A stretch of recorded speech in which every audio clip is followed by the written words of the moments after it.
Hello guys, in today's video I'm going to show you how to fix FIFA 23 crashing problem easy and quick.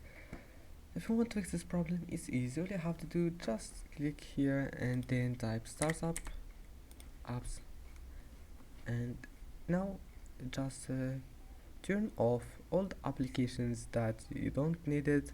You don't want it to start when you start your PC, like Spotify, Skype, and after that restart your PC, and after starting your PC click here and type graphics settings and enable this one, hardware accelerated. As you see, after that you need to restart your computer, and now go to Windows update settings and check for updates. Now after that restart your PC, and then your problem must be fixed. Don't forget to like and don't forget to subscribe, and thank you for watching this video until the end, and see you in the next video.